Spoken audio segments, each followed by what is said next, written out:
De toekomst van het MFC in Bedaat is nog heel tijd net wis. Als er net gauw wat aan de financiën dienen wordt, is de schuld in 2040 meer dan 2,5 miljoen euro. De gemeente van Noord-Est-Friesland liet haar daar waarschuwen over informeren in het MFC. De minimale schuld van 2,5 miljoen in 2040 is echt nog de meest rooskleurige variant. In de berekeningen binnen de onwisse tijden van nu nog niet eens mijn naam. Maar de hogere energiekosten, bouw- en materiaalkosten en geen samatro.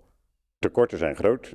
Als wij kijken, we hebben het doorgerekend en dan gaan we wel binnen een paar jaar zitten we op gemiddeld minimaal op 135.000 euro in de min per jaar. En dat is een heel rooskleurig scenario. Dus wij denken dat het in werkelijkheid de tekorten veel groter gaan zijn. Voor het dorp zelfs is het vierste te grote MFC-gebouw net pervast heilig. Maar de voorzieningen die erin zitten, wol. Voorzitter Jaap Hiemstra van het Dorpsbelang zocht dochs nog wel mogelijkheden.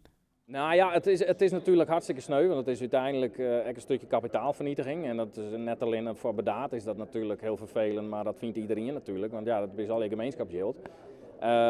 Wat wel natuurlijk zo is, wij hadden het gebouw voor de voorzieningen. En wij hadden het gebouw net voor het gebouw. Dus als wij de voorziening behouden kunnen en dat het resultaat dan is dat het gebouw een kopje kleiner maakt, ja, dan is dat voor u net direct een heel groot probleem. De gemeente Noord-Est-Friesland had al help daar zijn, alleen is de vraag op hokkerwijze. En dat is uiteindelijk aan de gemeente Rieën. Nee, wij draaien nergens de kont voorbij. En ik zijn we wel onze verantwoordelijkheid als gemeente nemen om de voorzieningen in het dorp Bedaat weer op peil te brengen. Zat het echt jet en zat het dorp echt verzinnen, want ze haar eigenlijk een gebouw kregen, werd ze net om vregen. Wat vierste grut is voor het dorp, het waarvan nu een cruiseschip in plaats van een roeiboot neemt. Nou, wij willen graag helpen om in ieder geval te zorgen dat de voorzieningen die hier te wijzen hier komen. De gemeente Rieën praat eind dit jaar in een debat over het MFC. Takom hier in maart zal er een definitief besluit vallen.